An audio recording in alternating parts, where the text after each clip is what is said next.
Bien, muy interesante todo lo que nosotros estamos escuchando, estamos compartiendo y estamos pensando también en nuestras escuelas, quienes somos maestros, quienes estamos también a cargo, ¿no?, de, digamos, en una mujer, la diversidad, la realidad que cada uno puede estar vivenciando.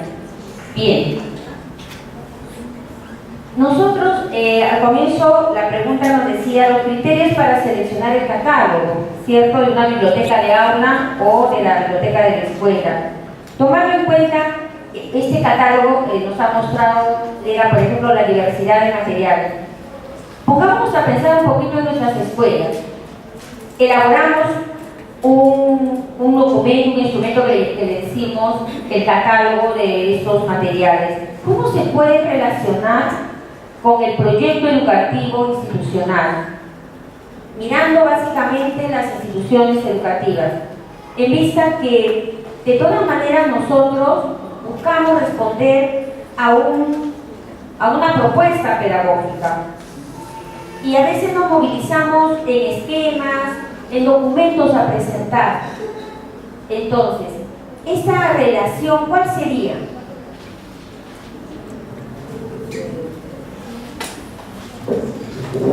Con autorización de Leda, voy a usar su intervención como ejemplo, ¿no? Por ejemplo, Leda tiene de manera implícita sus criterios y ella dejó sentado que lectura y literatura, o sea, su biblioteca y su catálogo es literatura, ¿no es cierto? Es un ejemplo, pero textos literarios y no literarios. Claro, lo que pasa es que hay otro tipo de textos que pueden ir en un catálogo, ¿no?, que son los textos informativos y que se relacionan de manera interdisciplinaria, por ejemplo. Como la quinta, ¿no? Entonces, digamos, bueno, ahí retomo lo que dice Leda. Entonces ella situó la diversidad de textos y yo la tomo en sentido amplio. Yo pienso que la primera cosa es que tenemos que saber cuál es el proyecto pedagógico de la escuela. No todas las escuelas tienen el mismo proyecto, ¿no? Entonces, diversidad de lecturas, un criterio, es decir, libros de ficción y libros también informativos que acompañan para poder hacer, contextualizar muchos relatos, ¿no?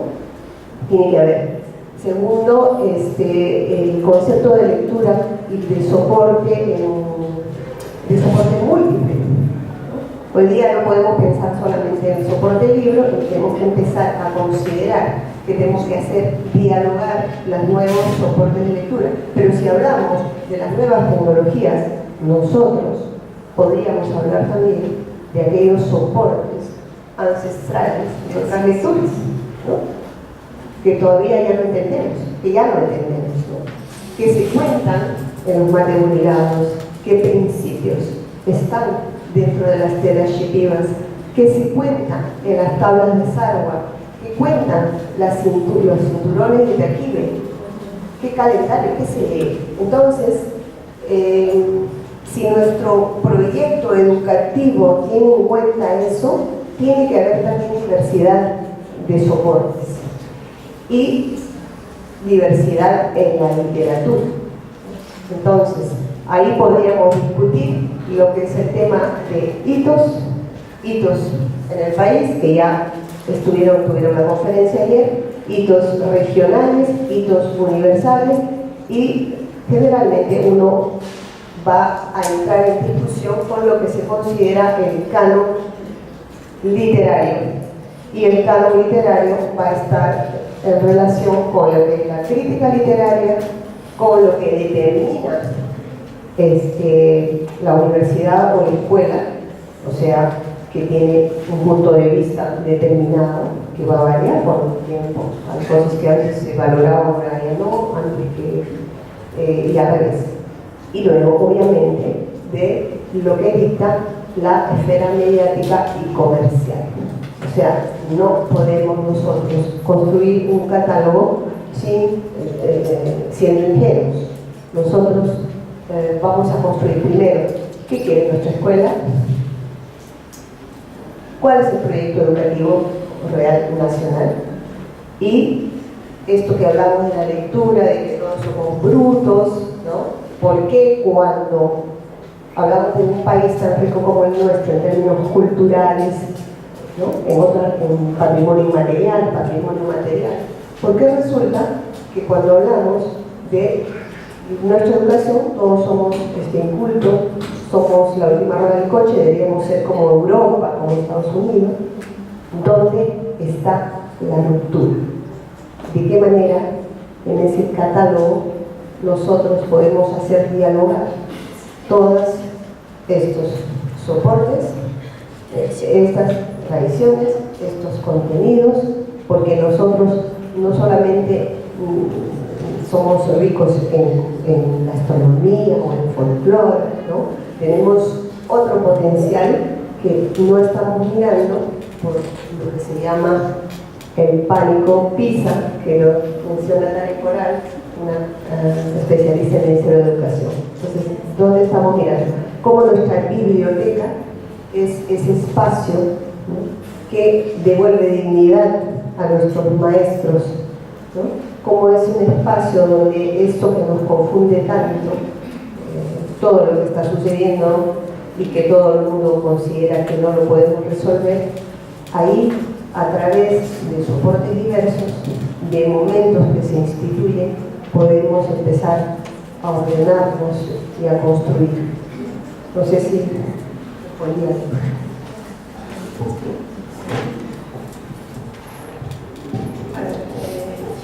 Sí, me parece importante la diversidad, estoy de acuerdo también, pero sin perder los objetivos de lo que queremos desarrollar con la lectura.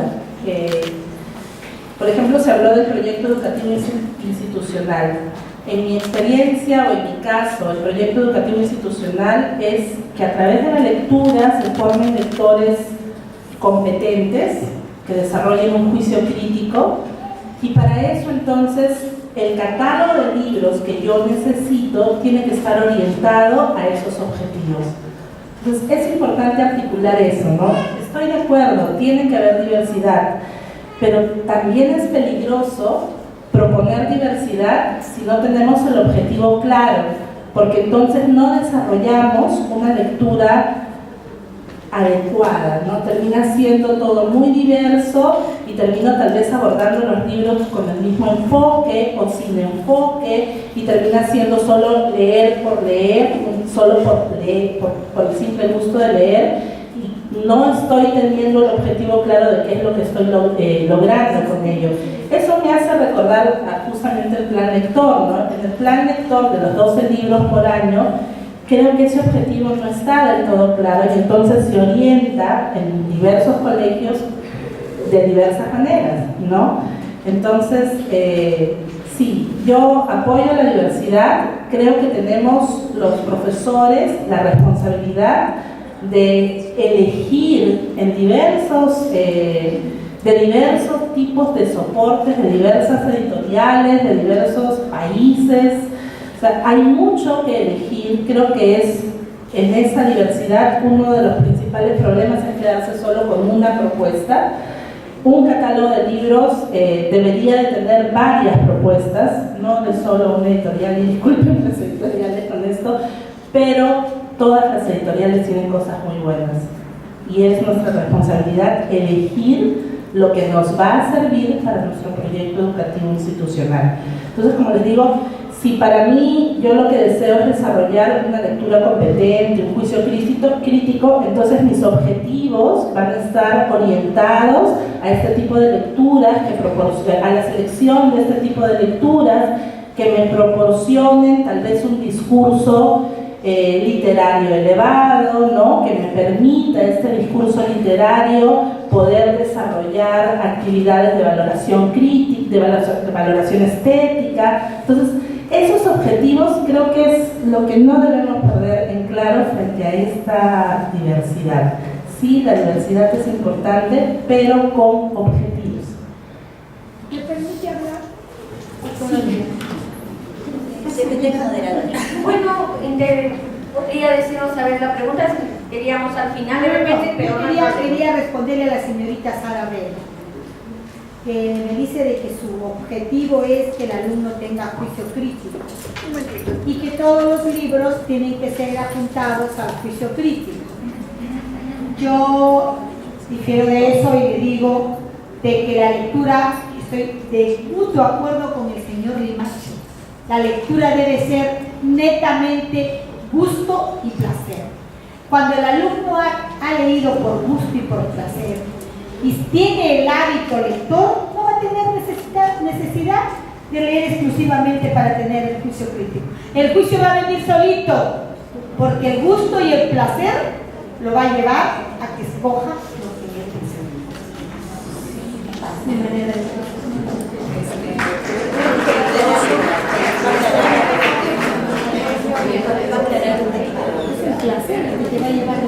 Bien, antes de ingresar a las preguntas, ¿qué les parece si culminamos este proceso de las respuestas y al final recibimos todas las interrogantes? ¿Les parece? ¿Falta todavía? Sí, por favor. Sí, creo entonces que no he sido de todo clara. Yo no he dicho que la lectura exclusivamente deba desarrollar un juicio crítico.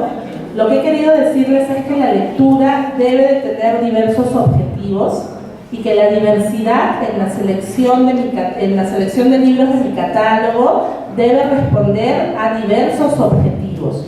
Uno de los objetivos es el juicio crítico, otro objetivo puede ser la pasión por la lectura, qué sé yo. Por otro lado, yo sí creo que el juicio crítico se forma. Yo sí creo, y es mi punto de vista, de acuerdo a mi experiencia, que a un lector competente se le tiene que formar. Yo no creo que la lectura por pasión produzca necesariamente de por sí solos lectores competentes. Yo creo que tiene que haber una formación de por medio y de hecho yo trabajo tratando de lograr esa formación y mi selección de libros apunta a ello. Pero sí, estoy de acuerdo en que tiene que haber diversidad. De hecho, yo trabajo con diversos libros. También trabajo, qué sé yo, con un libro como El Príncipe Feliz de Oscar Wilde y por otro lado trabajo con los 12 trabajos de Hércules. Entonces tengo diversidad. O trabajo con una tira cómica de Mafalda. Sí, pero esa diversidad la trabajo a conciencia de que cada uno de estos libros tiene un objetivo distinto.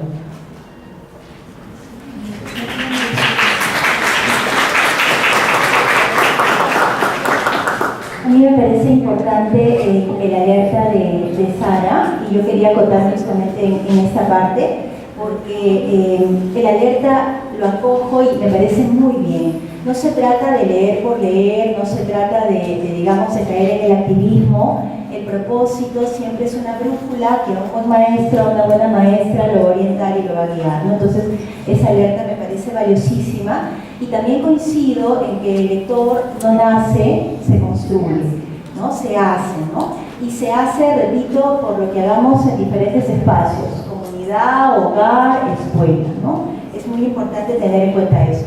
Y sobre la lectura por placer, la verdad es que yo sí creo que es importante formar nuestro itinerario lector. En Argentina existen experiencias, incluso se le da un lugar curricular a esta capacidad de formarnos como lectores, ¿no? Porque no nacemos con ganas de querer leer. Claro, hay experiencias favorables, hay ámbitos familiares que estimulan esto, hay bibliotecas en Colombia, ¿no? Etcétera, etcétera. Pero que sí es cierto que debemos empezar, quizás, digo yo, por textos que, digamos, que sean cercanos, que sean significativos, textos anzuelo, prácticas motivadoras, pero no quedarnos en una lógica de leer por placer siempre. Porque también leer implica esfuerzo. Qué sé yo, esta lectura puede ser una lectura que en algún momento, cuando yo era puber, el diario de Ana Frank, miren, es una obra muy querida para mí. Sí, y digamos en ese momento fue significativa y la leí de manera fluida y me la devoré, ¿no? Pero también es importante poder trabajar la lectura como un proceso que cueste esfuerzo, como un proceso en el que yo de repente voy a contrastar, qué sé yo, la opresión. Había una vez un tirano de Ana María Machado, porque aquí, digamos, la lectura, ¿no?, y la propuesta literaria es subversión, es denuncia, no es solamente voz. O sea, por un lado yo puedo leer con un propósito, con otro propósito. Por ejemplo, puedo leer a Lorenzo Helguero y leer algo así como: ¿y por qué tienes las manos tan grandes? Porque de tanto querer tocar lo imposible, mis dedos han crecido como ramas. ¿Y por qué tienes los ojos tan grandes? Porque cuando me detengo a contemplar la inmensidad del mar no puedo evitar el asombro. ¿Y por qué tienes los pies tan grandes? ¿Y por qué tienes la boca tan grande? ¿Y por qué tienes la sonrisa tan grande? Es uno de los mejores poemarios de amor de las últimas décadas, ¿no? Y con referentes escolares, ¿no? Con referentes escolares y digamos, nuevamente con el recurso de la intertextualidad, en el amor en los tiempos del cole, ¿no? Está creando todo un universo subjetivo este poeta peruano, muy distinto a la posibilidad de leer, por ejemplo, el ejemplo que les había dado antes, ¿no? Rebelión en la granja, o si quiero leer Rosa Cuchillo, pero de repente para hacer un comentario literario, ¿no? En el que, no sé, de repente voy a trabajar una reseña, y entonces lo leeré de otra manera. Entonces, el propósito condiciona el tipo de texto que voy a leer, y el propósito condiciona también la estrategia que voy a trabajar, ¿no? Pero ojo, que no se trata de que solo el placer, que digamos que dividamos y que digamos el placer en inicial y entonces en secundaria lo aburrido o el displacer. Es el placer y también es la reflexión y es el esfuerzo lector desde inicial hasta secundaria. Por ejemplo, por aquí está La cuestión de Dios. Este es un libro para niños y niñas pequeños. Y es un libro con un vuelo reflexivo potente, ¿no? Y es para niños, de manera digamos, reflexiva. Se presenta una diversidad de puntos de vista, ¿no? Algunos piensan que Dios se nos revela a través de los libros sagrados, otros creen que es en el corazón de cada uno, y así podría seguir, ¿no? Aquí lo dejamos. Sí, porque Oscar también nos quiere brindar su opinión. Sí. Estando en minoría, exijo respeto, ¿no? No, primero Mi porque... disculpa, pero hay que entender No, ese o sea, entusiasmo. lo sé porque conozco a Leda hace muchos años, así que hemos conversado últimamente también, así que no hay ningún problema en eso. No, solamente que primero decir que estoy de acuerdo con lo que ha dicho Sara y con lo que ha dicho Leda, ¿no? Y de paso, disculpe, voy a decepcionarla, pero yo no he dicho que solamente sería por placer, es decir, a veces es cuestión de vida o muerte que yo lea, ¿no? Que lea manuales, instrucciones o lo que fuese, es decir, no se lee eso. Tampoco creo que debemos caer en la vaguedad de que todos leemos el mundo, sí, pues, ¿no? O sea, cuando a San Juan Inés de la Cruz le prohibieron leer, ella decía, nadie me puede prohibir leer el libro de naturaleza que Dios ha puesto a leer, pero son metáforas, pues, ¿no? Porque, claro, leemos las estrellas, el geólogo lee las piedras, pero no estamos hablando de eso, ¿no? Creo que todos estamos acá por otra cosa, ¿no? Es decir, hace 10 años, en una capacitación para el Ministerio de Educación, llegaron 51 profesores de todo el Perú. Y entonces presuponíamos que todos eran profesores del área, ¿no? Y resulta que no, que una profesora era de educación física. Y estaba ahí porque quería, y hay una de matemáticas. Entonces, si yo hiciera la pregunta acá, no sé cuántos van a levantar la mano que no sean del área de comunicaciones. Entonces, acá deberían estar, si lo que tú planteas es verdadero, deberían estar profesores de todas las áreas, pues, ¿no? ¿Por qué estamos solamente de esta área? Yo soy un convencido de que debe haber un plan lector del área de ciencias sociales. Y entonces determinarán los profesores, junto con los directores, qué libros de Basadre, o qué libros de Macera, o qué libros de quien quiera estarán en el plan lector de esa área y que los alumnos tendrán que leer. Y también el de ciencias, Cosmos, de Carl Sagan, o si quieren el hombre que calculaba, lo que quieran, pero tendrán que decir eso. Mientras eso no pase, esto será un ideal. Claro, yo también deseo que sea así, pero no es así, pues, ¿no? Y entonces, bueno, yo no vine armado con tantos libros, yo vine con uno nada más pensando que uno era suficiente, pero saqué otro. Hace 100 años Rabindranath Tagore ganó el premio Nobel de Literatura, ¿no? Y este es un libro de aforismos de él, que tuve el gusto de traducir yo el año pasado, es el primer libro de Tagore íntegramente traducido en el Perú. Y pues me la pasé mucho tiempo.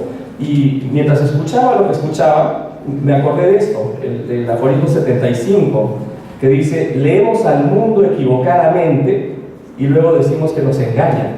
O sea, entonces, es decir, también nos trae la comprensión lectora ahí cuando leemos el mundo, ¿no? Entonces, no estamos hablando de eso, por favor, no nos vayamos con metáforas, ¿no? Yo creo que claramente cuando planteaba la pregunta, Sara, era que no todos nacemos leyendo. Para empezar, nadie nace leyendo o con ganas de leer, ¿no? Yo no conozco ningún bebito que le encante el ceviche con cerveza helada o que le guste comer caviar. El gusto por la comida, por la lectura, por el baile, por la velocidad, se construye, ¿no? Entonces de eso estamos hablando y nos han convocado acá, creo, para decir cómo se hace eso o cómo lo hemos hecho, porque estamos muy vagos seguramente, así que quisiera yo más bien hablar de cómo lo hemos hecho en la escuela.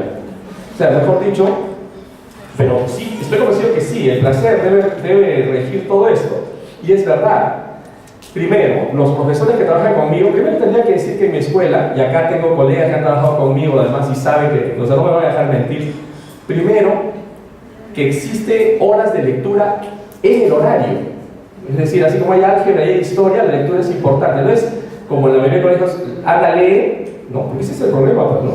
¿Por qué fracasó la lectura en Perú? ¿Acaso a nosotros, los de mi base, 5 y otras bases, no nos hacían leer cuando estábamos en el colegio? Claro que sí, nos mandaban a leer. A mí me mandaron a leer la TV y yo cuando estaba en cuarto de media. Yo ya había leído a Shakespeare, pero yo me sentía ofendido, ¿no? Y además, sencillamente, ¿cómo era un resumen? O sea, ¿qué es eso? Ahora los chicos se bajan el resumen de internet y engañan al profesor. Entonces no se puede evaluar de esa manera, si es que se quiere evaluar. Además el ministerio dice que no se haya de evaluar de manera tradicional. Pero a lo que quiero llegar, primero, existe horas de lectura. Los chicos saben que tienen horas para leer, que va a haber un profesor especialista que va a leer con ellos y les va a dar el contexto, les va a pasar el video. Si leemos La ciudad y los perros y los chicos bailan mambo, les ponemos mambo. Si leemos Los cachorros y ahí les parece el bolero, quizás se los hacemos escuchar primero para que disfruten luego del texto, ¿no? Si leemos ensayos sobre la ceguera, pues estoy hablando de libros que están dentro de nuestro plan lector. O sea, damos contexto, respondemos las preguntas, es decir, mandamos también leer libros para la casa. Yo pertenezco, como se ha leído en mi currículo, a una institución que después de mucho buscar el nombre, concordamos en que el nombre tenía que ser Leamos. Asociación Peruana para el Desarrollo de la Lectura. Porque el problema del Perú, siempre los profesores han dicho acá, lean. Se solucionará el problema cuando digamos, leamos, pues, vamos a leer juntos, tener un espacio ahí. Mi institución garantiza esas horas, todos saben que vamos a leer el mismo libro. ¿Eso no atenta contra la libertad de los? Sí, seguramente, pero nos da un bagaje común a todos. Los chicos que están en tercero quieren leer el libro de los hermanos cuando llegan a quinto, y cuando llegan a quinto ya están felices. O sea, es decir, se forma una comunidad lectora. Ya saben la historia, a veces se lo han leído de antemano. La mejor excusa que yo obtuve para no traer el libro de una alumna me dijo, profesor, el fin de semana estuve en la casa de mi mamá, se habían separado los padres. Estuve en la casa de mi mamá y mi mamá me quitó el libro y se lo quedó leyendo y no me lo quiso dar. O sea, habíamos creado una hija que incita a la madre a la lectura, ¿no? Un poco había creado eso, le había estado comentando, sí, porque hemos leído. Ya, eso queremos. Y entonces, así como yo no acepté que me obligaran a promocionar un producto que a mí no me gustaba, ¿no? Un libro que yo no había leído o me parecía que no estaba bien, el principio que rige la selección de los textos que vamos a compartir con nuestros alumnos, porque se trata de eso, de compartir. Primero, no hay un solo título en nuestro plan lector que no haya sido leído por todos los profesores que van a ejecutar la hora de lectura. No solamente que no lo hayan leído, sino además que no les guste el tema. O sea, porque sabemos, pues, cómo entraron nuestros profesores a repetir por dentro las cosas. No sentían el amor por Don Quijote o por la Ilíada y lo demás, no había eso. En cambio, cualquier libro que a ustedes les haya gustado, se les iluminan los ojos y hablan entusiasmados. Eso tiene que captar el chico. Eso tiene que captar. De tal manera que, ¿por dónde empezar? Por lo que leímos. Primero, lo que nos gustó.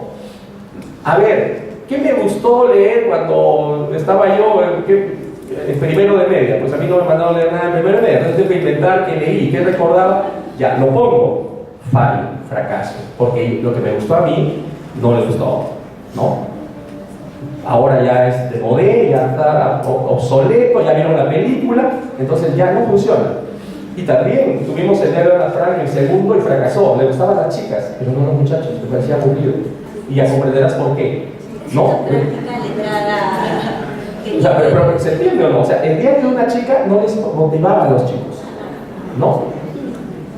Podrá ser emocionante, emotivo, voy a llorar, pero no, a los chicos no les despertaba eso. Y sin embargo, contra prejuicios de profesores, ¿pero qué van a leer si hay soledad? ¿No van a entender nada? Les encantaba. Les encanta el túnel, se van a deprimir, no, les encanta. La ciudad de los perros, les encanta, les encanta. O sea, poesía, porque nosotros sí hemos optado por literatura, porque finalmente que se ocupen de los demás libros de las otras áreas. Mientras tanto, nosotros vamos a ocuparnos de la Cenicienta, pues, ¿no? De la que nadie le da bola. Y entonces vamos a leer literatura contemporánea de los últimos 100 años. Y habrá tiempo para ir a los clásicos, empezando por autores peruanos, latinoamericanos, pero también extranjeros. Leemos a Bradbury, ¿no? Y funciona, a García Márquez funciona. Algunos autores no han funcionado, Verne no funcionó con nosotros, por ejemplo, nunca. Pero seguramente en otra escuela sí, o en otra ciudad de Perú sí. Cada uno de ustedes conocerá, tendrá que intentarlo, tendrá que compartir aquello que les guste. Pero no basta eso, porque hay libros que a mí me gustan, pero que están ya descontinuados. No hay ninguna editorial que los traiga. Y entonces creamos un problema social. El papá sufriendo, llamando al colegio donde lo consigo, o odiando al profesor.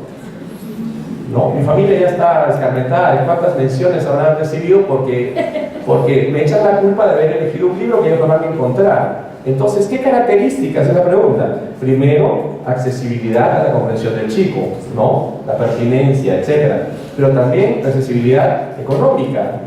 O sea, depende de la escuela, yo no puedo pedir libros muy caros. En general pedimos libros, por los títulos que les he dado, de uso común, ¿no? No pedimos de un sello editorial en especial. ¿Cuál es la ventaja? Que cuando leemos saltan las diferencias, las erratas. Editoriales cuyo nombre no voy a decir aquí, pero que son muy famosas, ¿no? Un día vino una representante, sí, profesor, no sé qué, dijo, pero pues, el libro de Vargas Llosa que ustedes tienen tiene dos renglones faltantes, está mutilado el texto. No me puedo decir nada. Y ahí está el problema, y ahí está la ventaja. Y además, no pedimos que lo compren en el colegio, que vayan a la librería que quieran, que saquen de la biblioteca, porque también ese es otro asunto. Es decir, las bibliotecas municipales o la misma está como está porque nadie exige su derecho a leer.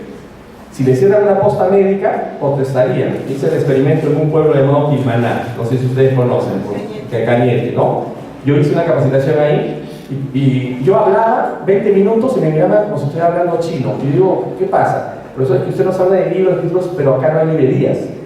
Ah, bueno, pero llegarán pues los libros del comercio que salen, ¿no? Estos que no, acá no llega el diario, llega hasta Imperial nada más. Bueno, tener una biblioteca. Se callaron todos. Y una persona mayor dijo, profesor, aquí hubo una biblioteca. ¿Y qué pasó? La cerraron. ¿Pero por qué? Bueno, estaba al lado de la parroquia y cuando cambiaron de párroco, el nuevo párroco lo cerró. Y entonces mi pregunta fue, ¿ya alguien protestó? Y se quedaron callados. El problema no es por ahí. El problema es por ahí. Como parte de nuestro trabajo, también organizamos salidas con nuestros alumnos hasta acá, hasta Amazonas, para que compren libros usados. Fomentamos el uso de libros usados, no de libros pirata, no aceptamos libros pirata, pero todo lo demás sí, prestado, que vayan a la casa de la abuelita, del tío lector. Entonces, no hay nada escrito sobre esto. Si ustedes vienen por un recetario, no hay. Y si alguno lo conoce, por favor, pásenmelo. Pero en realidad seguramente va a fracasar. He visto en librerías, y si ustedes dicen librerías lo han visto, ¿no? 1001 lugares de conocer antes de morir, 1001 libros que hay que leer antes de morir. Uno lee la lista y hay 2 o 3 latinoamericanos nada más. El canon occidental, ¿no? De Harold Bloom, muy pocos latinoamericanos. En cambio, Abel Pozo, un escritor argentino, tiene en su biblioteca esencial muchos latinoamericanos. O sea, depende de dónde estamos viendo, de dónde estamos mirando. Cada uno construirá su catálogo de acuerdo a sus necesidades, a su capacidad económica, a su capacidad de comprensión, a la disponibilidad en librerías de esos ejemplares. ¿Qué sentido, qué gano pidiendo el libro extraordinario que no lo van a encontrar en ningún lugar, ni en las bibliotecas? No tiene ningún sentido. Por lo tanto, cada quien conocerá su realidad y si no la conoce, debería conocerla. pero deberíamos empezar por verlo nosotros mismos. ¿Qué es lo que me gustó? Los que son más jóvenes están más cerca de esa etapa en que se ilusionaron con libros. Yo he tenido que fracasar más porque yo empecé más tarde, ¿no? Y empecé a leer tarde literatura a los 11 años. Ahora los chicos leen a los 7, a los 8. Y empecé tarde como profesor de escuela, después de los 30 años. O sea, mi experiencia es tardía. Yo trabajé en la universidad, trabajé en la academia, pero en escuelas no. Entonces tuve que repensar todo. Y como aparece, acabo de ver una entrevista que me hizo Jorge Slava, que está ahí en el libro del Capitán 2. Recién lo he visto, me lo he visto hace 2 años, creo, y yo pensé que nunca iba a salir. Y yo ahí le digo, ¿no? O sea, cuando él me pregunta qué libros de literatura infantil hay en tu biblioteca, le digo, no hay ninguno. Porque yo empecé a hacer mi propia biblioteca a partir de los 14 años. Entonces, las cosas que me interesaban eran esas y no los libros infantiles. Porque mis papás no me compraban infantiles porque no había libros infantiles. Entonces, empecemos con lo que tengamos, con lo que nos guste. Nos iremos equivocando y iremos armando un catálogo, ¿no?